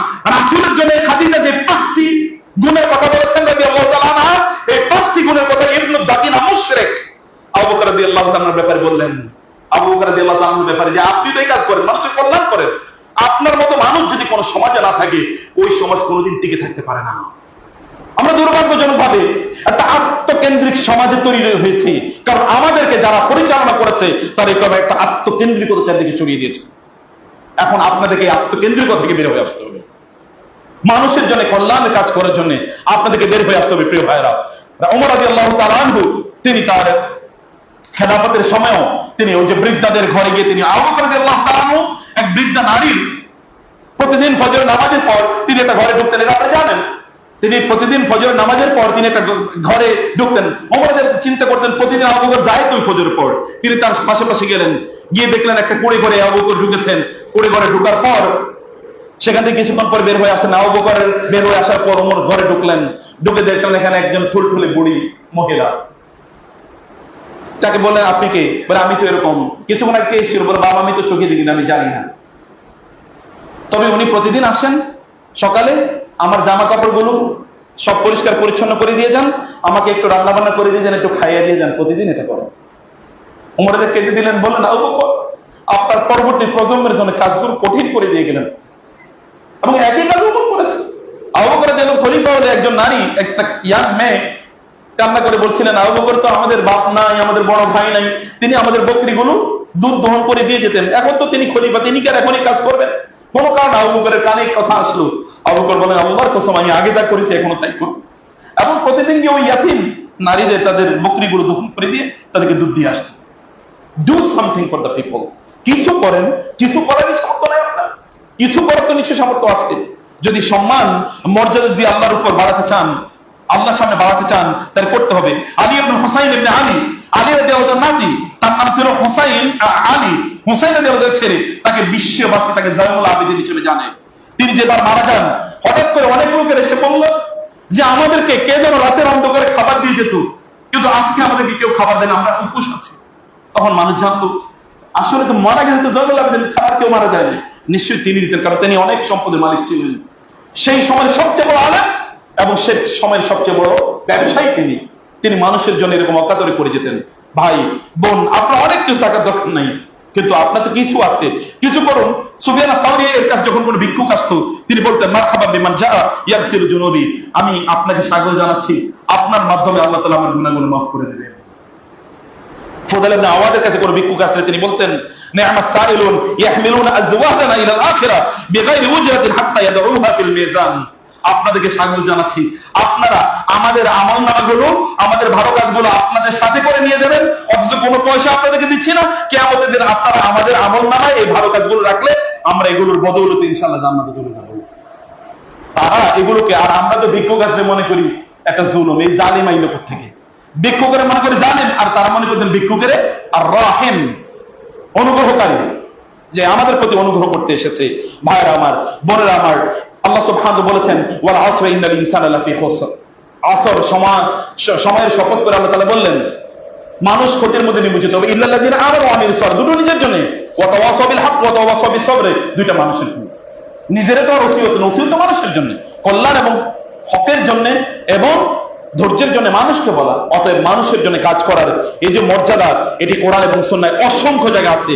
রাসূল সাল্লাল্লাহু আলাইহি ওয়াসাল্লাম বললেন, আল মুমিনু ইয়ালাফু ওয়া ইউলাফু ওয়া লা খায়রা ফীমান লা ইয়ালাফু ওয়া লা ইউলাফু। মুমিন পরস্পরকে ভালোবাসে, তারাও মুমিনদেরকে ভালোবাসে। যে মুমিনকে কেউ ভালোবাসে না, সেও অন্যকে ভালোবাসতে পারে না। এর চেয়ে ঘৃণিত আল্লাহর দৃষ্টিতে কেউ না, এর চেয়ে জঘন্য আল্লাহর দৃষ্টিতে কেউ নাই, এর চেয়ে খারাপ আল্লাহর দৃষ্টিতে কেউ নাই। চিন্তা করে দেখেন তো, আপনাকে কয়জন মানুষ ভালোবাসে? আপনার কেবলমাত্র স্বার্থের কারণে চারিদিকে আপনার লোকেরা ঘুরে, স্বার্থ শেষ, এরপরে আপনার বিরুদ্ধে অভিযোগ, ওমার কারণেই আমরা ডুবছি, অমকের কারণে আমরা শেষ, অমকেই আমাদের কল্যাণ করলো না, অমকেই আমাদের ক্ষতি করলো। চেয়ে দেখেন না আপনার চারপাশে এরকমই অবস্থা। The same applies to you. একই অবস্থা আপনারও প্রিয় ভাইরা। রাসূল সাল্লাল্লাহু আলাইহি ওয়াসাল্লাম বলেছেন, একজন মানুষের জন্য করা আহাব্বুন নাসি ইলাল্লাহ আনফাউহুম লিন-নাস। আল্লাহর কাছে মানুষের মধ্যে সবচেয়ে প্রিয় হচ্ছে যারা মানুষের কল্যাণে সময় ব্যয় করে, এরা আল্লাহর কাছে সবচেয়ে প্রিয়। রাসূল বলেন, ওয়া আহাব্বুল আমালি ইলাল্লাহ সুরুরিন তুদখিরু আলা মুসলিমিন। আল্লাহর কাছে সবচেয়ে প্রিয় কাজ হচ্ছে আপনি কোন মানুষকে আনন্দ দেয়া, কোন মানুষের কোন বিপদ দূর করা, ও তাকশিফ আনহু কুরবাতান, তার কোন বিপদ দূর করা, ও তাকদির আনহু দাইনান, তার কোন ঋণ পরিশোধ করা, ও তাকরুদু আনহু জুআন, তার ক্ষুধা দূর করে দেয়া, ও আলা আন আমশিয়া মা আখিল্লি ফি হাজাতিন আহাব্বু ইলাইয়া মিন আন তা'তাকিফ ফি হাযাল মাসজিদি আই মাসজিদিল মদিনাতি শাহরান আও শাহরাইনি। রাসূল সাল্লাল্লাহু আলাইহি ওয়াসাল্লাম বললেন, আমার এই মসজিদে 1 মাস অথবা 2 মাস ইতিকাফ করার চেয়ে আমার কাছে অধিকতর উত্তম এবং কল্যাণকর প্রিয় ইবাদত হচ্ছে কোন মুসলমান ভাই বিপদে পড়েছে, তার হাতটা ধরে একটু জিজ্ঞেস করা, ভাই তোমার বিপদ কি বলো তো একটু, শুধু এতটুকু বলা, দূর করা তো আরো সম্মান কাজ। তোমার সমস্যা কি বলো তো একটু ভাই, এতটুকু জিজ্ঞেস করার মতো লোক, আপনি পাশে কাতরাচ্ছেন, কেউ জিজ্ঞেস করার মতো নাই, আপনি কাঁদছেন, পাশে কেউ জিজ্ঞেস করার মতো নাই। সামান্যতম আমাদের যে সেনসিটিভ সোসাইটি আমরা তৈরি করেছি, সামান্য একটু ব্যর্থ হয়ে স্বামী স্ত্রীর মধ্যে তো সম্পর্ক থাকে না, সামান্য একটু ব্যর্থ হয়ে স্বামী স্ত্রীর মধ্যে সম্পর্ক থাকে না, এরকম একটা সমাজ এখানে বিনির্মিত হয়েছে। সে কারণে আমি যে কথা বলছি ভাইরা আমার, আপনি একটা গাছ যদি রোপণ করেন, এই গাছের অক্সিজেন প্রিয় মানুষ, অথবা পাখালি যদি কোন মানুষ ফল খায় না, পাখিরা ফল খেলে আপনি সব পাবেন। এটা এত কল্যাণকর একটা জীবন ব্যবস্থা। মানুষের জন্য কিছু করা, রাস্তায় আপনি গাছ লাগান, এই গাছে অথবা আপনার জায়গায় গাছ লাগান, লাগানোর সময় বলবেন, আল্লাহ এর মাধ্যমে সাদকা করে দিলাম, মানুষ খাক, কাঠ আপনি ব্যবহার করেন পরে, কিন্তু আপনার ফলগুলো মানুষ খাক, পক্ষী ইত্যাদি খাক, অক্সিজেন তো কমপক্ষে মানুষ পাবে, এতে আপনি সওয়াব পাবেনই। আল্লাহ সুবহানাহু ওয়া তাআলা আপনাকে এর মাধ্যমে সওয়াব প্রদান করবেন। যে কুল্লু মারুফিন সাদাকাতুন, যে কোনো ভালো কাজই করেন না কেন, এটা দান সাদাকার মতো আপনি সওয়াব পাবেন। কোন একজন মানুষকে রাস্তা পার করে দেবেন, রাস্তায় ময়লা আবর্জনা পড়ে আছে, এটা একটু সরিয়ে দিতে পারেন না? এমন বাঙালি সভ্যতায় বলি, বাংলাদেশি তো হওয়া উচিত না, কারণ বাংলাদেশের অধিকাংশ মানুষ মুসলমান, কেমনে তাদের সভ্যতা হয়? লোকেরা ময়লা আবর্জনা ফেলে রাস্তায়, অথচ আল্লাহ রাসূল বলেছেন রাস্তা থেকে ময়লা আবর্জনা দূর করা কি ঈমানের পরিচয়। তাহলে রাস্তায় ময়লা আবর্জনা ফেলা এটা কিসের পরিচয়? কাফেরের পরিচয়। অথচ আমরা তো রাস্তায় ময়লা আবর্জনা ফেলি, এমনকি বাসার 6 তলার জানালা দিয়ে রাস্তার উপর ময়লা ফেলি, এরপরে মানুষের গায়ের উপর পড়ে। যারা ডেভেলপমেন্টের কাজ যারা করেন, রিয়েল এস্টেটের কাজ করেন, বিল্ডিং করছেন, ওইখান থেকে পাথর পড়ে, ইট পড়ে মানুষ মারা গিয়েছে ঢাকার শহরে, এরকম অসংখ্য ঘটনা ঘটেছে।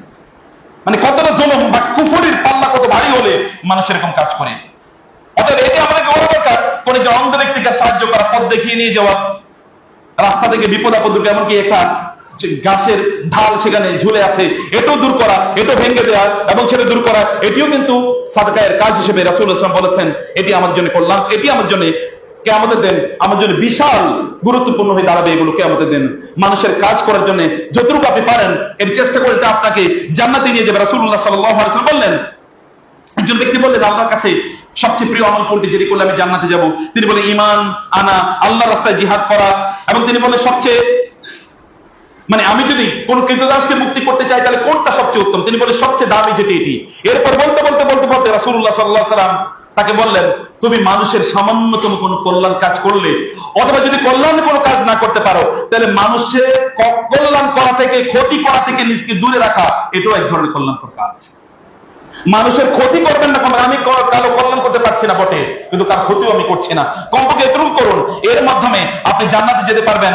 রাসূলুল্লাহ সাল্লাল্লাহু আলাইহি ওয়াসাল্লাম আপনাকে গ্যারান্টি প্রদান করেছেন। প্রিয় ভাইরা, এই জন্য রাসূলুল্লাহ সাল্লাল্লাহু আলাইহি ওয়াসাল্লাম বলেছেন যে তোমাদের মধ্যে মান ইসতাতা মিনকুম ইয়ানফা আখাহু ফালিয়াফআল, কেউ যদি তার ভাইকে যদি সাহায্য করার ক্ষমতা থাকে তাহলে সে যেন সাহায্য করে। কয়েকটা এবার ভালো কাজের কথা লিস্ট ডাউন করে কি আপনার দাওয়াত দেবেন, আপনার পরিবারের সদস্যকে দাওয়াত দেন।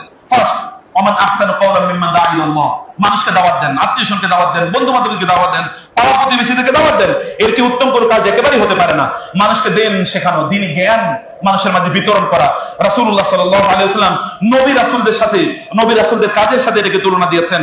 এবং আপনারা জানেন ভালো দ্বীনি জ্ঞান যারা বিতরণ করে তাদের জন্য এমনকি ফেরেশতারা, এমনকি আসমানে যারা বসবাস করে ফেরেশতারা, জমিনে যে সকল কীট পতঙ্গ বসবাস করে তারাও পর্যন্ত এদের জন্য আল্লাহ সুবহানাহু ওয়া তাআলার কাছে দোয়া করতে থাকে।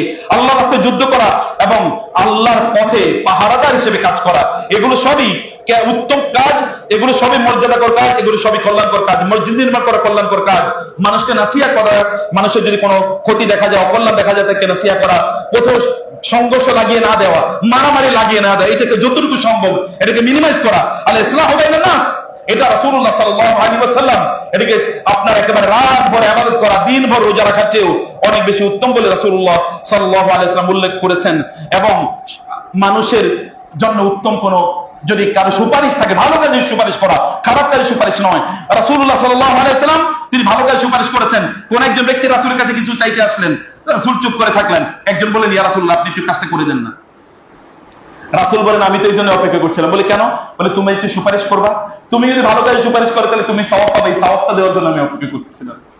What a man he is, what a man he was, কি অসাধারণ মানুষ ছিলেন। ভালো কাজে সাহায্য সহযোগিতা করা অথবা ভালো কাজে মানুষকে পরামর্শ প্রদান করা এবং মানুষকে সুপারিশ করা, এগুলো কল্যাণকর কাজ। এবং সর্বশেষ যে বিষয়টি আমরা বলতে চাই প্রিয় ভাইরা, তো হচ্ছে লোকেরা যখন বিপদে পড়বে তখন তাদের সাহায্যে এগিয়ে যাওয়া।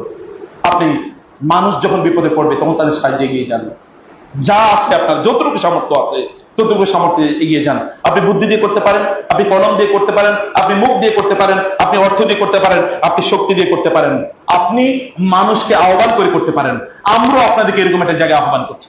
ভয়াবহ একটা বিপর্যয় যাচ্ছে প্রিয় ভাইরা, এখনই করতে হবে যা করার।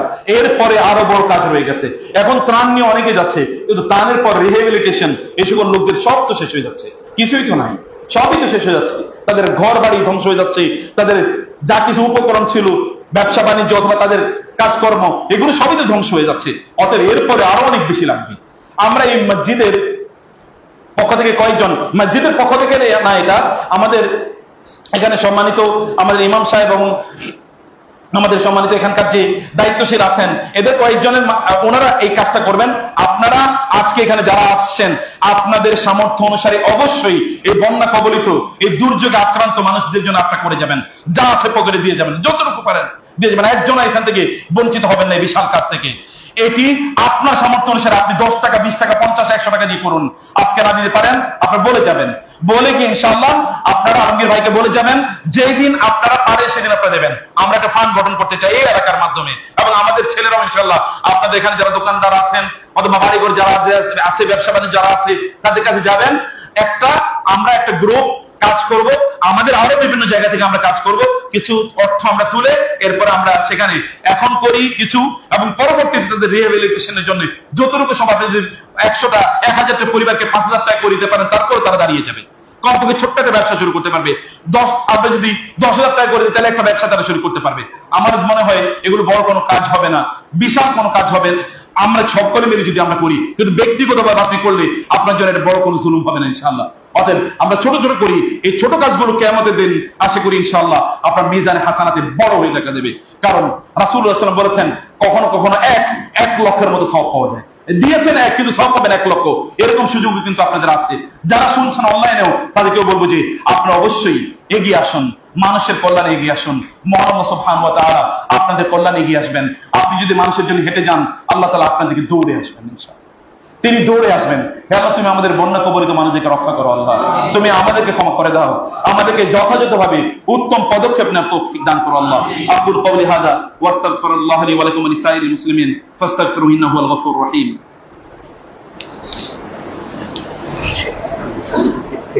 এখন দাঁড় করা না হলে এটা সব হয়ে যাবে, তারা কালেক্ট করে এখানে রেখে চলে যাবে।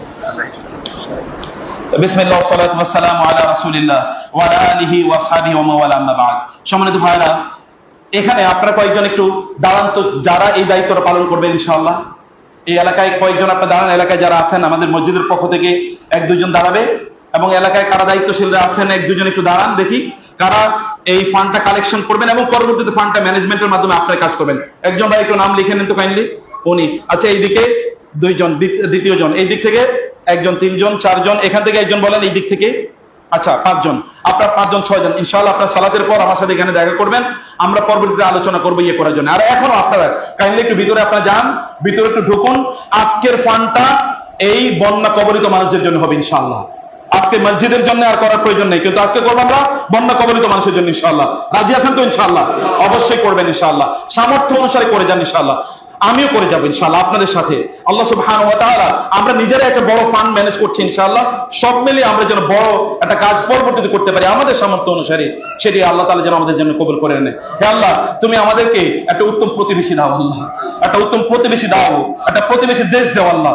অথবা যারা আছে তাদের মধ্যে তুমি মনুষ্যত্ব বোধ তৈরি করে দাও আল্লাহ, এবং তাদের জুলুম, নির্যাতন, নিপীড়ন থেকে তুমি আমাদেরকে রক্ষা করো আল্লাহ। আল্লাহ, যারা অলরেডি বিপদে আপদে রয়েছেন আল্লাহ, তুমি তাদেরকে রক্ষা করো আল্লাহ। এই পানিটা তুমি দ্রুত দূর করে দাও আল্লাহ। আমাদের মানুষগুলো অসহায় অবস্থায় আছে আল্লাহ, তুমি ছাড়া তাদের কেউ নাই আল্লাহ, তুমি ছাড়া আমাদের কেউ নাই আল্লাহ। তুমি আমাদের মানুষদেরকে রক্ষা করো আল্লাহ। আল্লাহ, তোমার পক্ষ থেকে গায়েবী মদদ তুমি পাঠিয়ে দাও আল্লাহ। আল্লাহ, তুমি আমাদেরকে এমন শক্তিশালী করে দাও যেন আমরা এই দায়িত্বটা নিতে পারি আল্লাহ। আল্লাহ, আমরা যথাযথ দায়িত্ব পালন করতে পারি সেই তৌফিক দান করো আল্লাহ। আল্লাহ, আমাদের মানুষের মনোবল বাড়িয়ে দাও, পানিটা তুমি দ্রুত দূর করে দাও আল্লাহ। মানুষের সকল রোগ বিরোগ থেকে তুমি রক্ষা করো আল্লাহ। আল্লাহ, তুমি আমাদের সবাইকে রক্ষা করো। আল্লাহুম্মা হাওয়ালাইনা লা আলাইনা, আল্লাহুম্মা হাওয়ালাইনা লা আলাইনা, আল্লাহুম্মা হাওয়ালাইনা লা আলাইনা। আল্লাহ, আপনি আমাদের থেকে এটা দূর করে দেন আল্লাহ, অন্য জায়গায় নিয়ে যান আল্লাহ, সাগরের দিকে এটা পুরোটা নিয়ে যান আল্লাহ, দ্রুত পানি অপসারণ করে দেন আল্লাহ।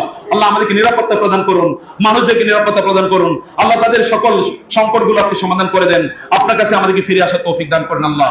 আল্লাহ, আপনি আমাদেরকে কবুল করে নেন, আমাদের দেশটাকে শান্ত করে দেন। আল্লাহ, আমাদের দেশটাকে পুনর্নির্মাণ করার মতো যারা দায়িত্ব নিয়েছেন তাদেরকে তৌফিক দান করেন আল্লাহ। আল্লাহ, আমরা সকলে ভালোবাসার মাধ্যমে এখানে বসবাস করতে চাই, সেই তৌফিক আপনি আমাদেরকে দান করেন আল্লাহ। ইবাদাল্লাহ রাহিমাকুমুল্লাহ, ইন্নাল্লাহা ইয়া'মুরু বিল আদলি ওয়াল ইহসান ওয়া ইতা'i যিল কুরবা ওয়া ইয়ানহা আনিল ফাহশাই ওয়াল মুনকারি ওয়াল বাগই ইয়া'iযুকুম লা'আল্লাকুম তাযাক্কারুন ফাযকুরুনি আযকুরুকুম ওয়াশকুরু লি ওয়া লা তাকফুরুন। দাঁড়িয়ে কাতারগুলো সোজা করে নেবেন। আগে আপনারা কালেকশনটা শেষ করে নেন, তারপরে দাঁড়িয়ে কাতারগুলো সোজা করবেন। কালেকশনটা শেষ করে নেন অনুগ্রহ করে।